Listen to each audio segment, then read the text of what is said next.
Hey YouTube, how's it going? Kevin Clear here with a knife video for you. And today we are going to take a look at the Cold Steel Con. Now, if you go all the way back to when I made my video kind of commenting on the new cold steels that were coming out for this year, I made note of this knife and talked about how much I liked the design back then, but pointed out that it was too small for me. And I still feel that this knife is a little smaller than what I like to carry. However, I wanted to take a look at this knife because I know there'll be some of you who really like smaller knives. And this is also a really budget-friendly knife, and I just loved the design so much that I thought, you know what, let's go ahead and check it out. So here we are with a knife that admittedly is a little smaller than what I want to carry, but is a pretty nice knife all around anyway. Okay, so size and weight on this guy, 7 inches overall. Basically, and I'm rounding just a little bit by about a 1/16 of an inch, it's basically a 3-inch blade and a 4-inch handle. So there's where you get your 7 inches. One thing that's really cool about this knife is the weight of only 2.5 ounces. So very, very lightweight. And I have often on this channel talked about carrying a smaller knife like this, sort of as a secondary knife. And I think this one fits that bill really, really well. It's certainly not very sort of tactical looking, not very scary for the sheeple. So if you're carrying something like, you know, today my primary EDC is my F3. This is a pretty big knife. So when you're carrying something like this, it would be nice to have this as sort of a backup or secondary carry. One, it's very cheap, so you can do, you know, let's say there was something that I needed to pry on or scrape. I could use this knife, especially with the Tanto blade design. Or if you're just in public and you feel like the large Curtis may put some people off, you've got something small and blue, which isn't very threatening, okay? The other thing is, I guess we should point out along those lines that that's kind of a departure for cold steel. Let's go ahead and talk about the blade, all right? This blade is AUS 8A, so we're pretty familiar with that. Anyone who's been a cold steel fan for more than, 5 minutes is very familiar with their AUS 8A. That's AUS 8 annealed. It used to be on like every single cold steel model. Now most of their models have gone to CTSX HP, which is a great steel, but it's going to cost you a little bit more. So the AUS 8 from Cold Steel has always been a decent steel. It's a budget steel, but it's definitely not, a fail or a big issue in terms of performance or edge retention or anything like that. It's absolutely fine for, your typical EDC type of task. And anyone who's had, there's tons and tons of knives out there in AUS 8. And as far as budget steels go, it's not a terrible one. In fact, I do prefer it a little bit over the, the 8CR 13 MOV that is so commonly found in budget knives.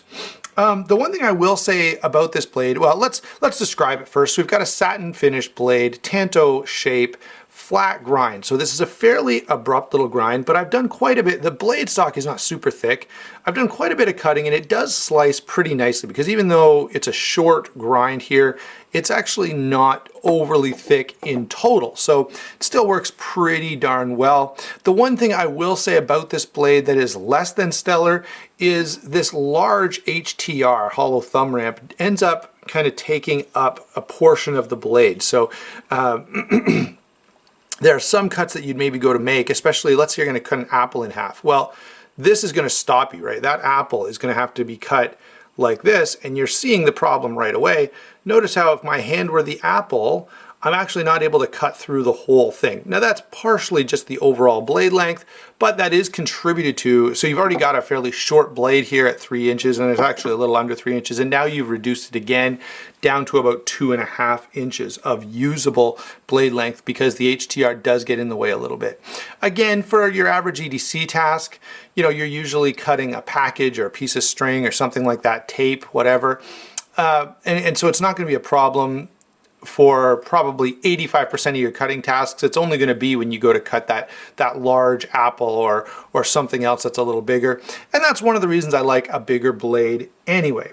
Okay, so that's my discussion on the blade. I've got to say that in general, in use, this has been a very nice blade. And I always say this about Tanto blades. I do find Tanto blades to be very utility focused, okay? So yeah, I'm not gonna go skin an animal out like this, but I'm not gonna use a folding knife to skin an animal anyway. For your average utility type of around the house or around the job site or the office type of task, a Tanto blade is gonna be just fine. All right. In fact, maybe even better for a lot of tasks where it gives you that nice secondary tip that you can use in, let's imagine I was cutting something on my hand. I could use that secondary tip and you don't have to get as steep on an angle of the knife there. So there you go. Blade is quite good. You know, yeah, I'd like to see better steel on this, but at this price point, AUS 8 is absolutely appropriate. Lockup and deployment, I'm not going to say a whole lot about this, guys. It's a cold steel triad lock. So it's a back lock. We're all used to seeing back locks. The triad lock is definitely a very strong lock, and lockup is very solid. There's nothing up and down, nothing side to side. So I've got to give some credit for that. But that's, again, pretty typical for cold steel. I don't recall having any cold steels that had up and down blade play. I'm sure it happens from time to time, but it's my experience with them has been very, very positive. In terms of deployment, this will flick out with a little bit. I don't know if I can do it on camera. We'll try. Oh yeah. With just a little bit of wrist there, I can get the knife to flick out quite nicely. And the cut here does mean that I can close this. Now, I have to say this. I know you guys asked, you know, pretend you like small knives. All right. I have to say this knife, if it was a little bit bigger, would be epically good because one, I could have more real estate for my fingers, but if they were just to add a little bit of distance right here, like let's say they made this blade, you know, 3.5 or 3 3/4 inches, you could easily get a finger choil in here and have a really ergonomic, you know, second option to choke up there. But that wouldn't, it's never going to work on a knife of this size. If they did like a Con 2 that was a 3.5 inch or a 4-inch blade, I think that finger choil would work really, really nicely. So that's what I've got to say. Lockup and deployment, guys, pretty typical cold steel backlock, all right? A little stiff, but not the end of the world. Finally, let's talk about handle construction. This is nicely done blue G10. The texture is grippy, but not crazy grippy like you're used to seeing. I should have a Recon 1 around here somewhere. Hold on. Oh yeah. Hold on, it's sitting in my pocket with my keys. There we go. So here is the Recon 1. You can see the size on this is quite small. All right. And this G10 is heavily, heavily textured, and it is very aggressive. This, not so much. This is more similar to the new American Lawmans or the Broken Skull or something along those lines. Maybe even more like Spyderco jimping, like what you'd maybe see on your Para 2. Okay. I'm not going to bring the Recon 1 back in, by the way, for comparisons because it just doesn't make sense. It's in a totally different ballpark than the Con. But yeah, the texturing is pretty fine. There's no jimping on the backspine, and I actually would have liked to kind of see that. A little bit of jimping back here would have been appreciated. It is comfortable in hand, and I can get 4 fingers on it, but you can see it's sort of just barely. I'd really like to have a little more real estate on that handle, and of course, that's one of the things that comes with a smaller knife. Now, for a smaller knife, this is very comfortable, and it does have this nice choil at the front that does really lock you in. So I've got to give a lot of credit for ergos. Generally, that's one of the things that really puts me off of small knives is the small handle, but this one I really can't complain too much about. Pocket clip is very, very functional, perhaps a little more functional than other cold steels. If we bring the Recon 1 back in here, even though I said I wasn't going to, you can see that that jimping is really going to make that grab your pants. This one, not so much. The finer jimping definitely makes it go in and out of pocket a little easier. Excuse me, guys. So yeah, that's all I've really got to say about the oh yeah, I guess I should show you. This is a full G10 handle, G10 backspacer, which is pretty typical for cold steel. Pretty well built, pretty strong, not a lot of flex, okay? Let's see if I can show you. I might be able to get it a little, well, I don't know. Barely able to move it. If I don't even know if it's perceivable on camera, it's barely perceivable in person. So very good in terms of the overall strength of this knife, especially for the price point. We've had lots of knives on here that we've looked at that are trying to be light and slim that end up sacrificing some strength for that. And this one doesn't seem to do it. So that's, again, I think that's a win.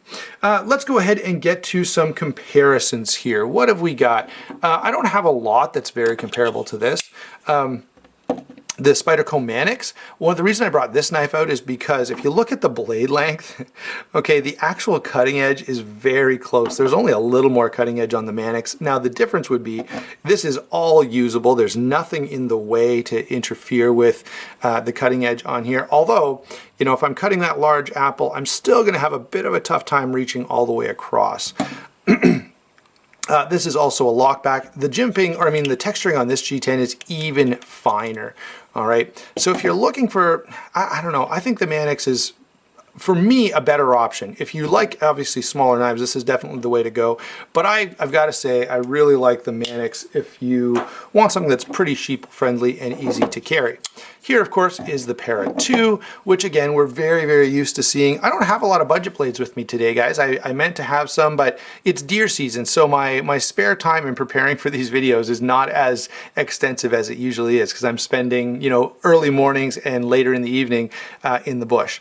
Anyway, so these are the knives I've got with me. Para 2, again, a knife we're very familiar with. And notice again, there's more cutting edge here than either this or the Mannix, but the Para 2 doesn't have a whole lot of cutting edge for its size. Let's pull in a couple of other small knives. Now these guys are not in the same ballpark in terms of price point, but they are smaller knives, and smaller knives all are going to share some of the same challenges, okay? This guy does fit the hand about as well. If you've got one of these, then hold on. If you've got a youu 605, then grip it in hand, and in holding this, you're actually getting a pretty fair comparison. There's actually a little more length on the con handle, but both of these are smaller knives that actually allow for 4 fingers pretty easily. The 0900, at least for me, is not a 4-finger knife. I'm only going to get 3 fingers fully on there. So if you've got one of these, the con is actually a little bit longer and is going to allow you a little more real estate for getting a hold of the knife. So these I brought in not so much because I think they're viable comparisons, but because they allow me to sort of talk about that handle real estate and how it all works out in practical use. Okay, so there you go. Let's give you my overall take on this knife. After a fair bit of use and a fair bit of carry, I've got to say I've been pretty impressed with this knife. It's very usable. It's extremely carryable. Everything performs exactly as it should. The quality is certainly very good for a knife at this price point. They don't seem to have cut a lot of corners. Everything is still pretty precise, pretty clean, which I do like to see. And although for me, this knife is definitely too small, if you were to call me today and say, hey, Kevin, I'm looking for a good heavy-duty EDC knife at about 3 inches, I would not hesitate for a second to recommend the Cold Steel Con. So if you like this design, if you like this size of knife, which a lot of people really do, then I would highly recommend this knife. If you're like me and you like the bigger blades, then probably steer away from it. But otherwise, yeah, I think this is a total win. And I would love, Cold Steel, if you're watching, I would love to see a Con 2 with a larger blade. You know, keep it in the budget price realm, keep it, you know, is similar to this in terms of construction and materials so that everyone can easily afford one. But I think this is a great design and would do really well in a slightly larger size. Thanks for watching. Don't forget to like and subscribe, and we will talk to you soon.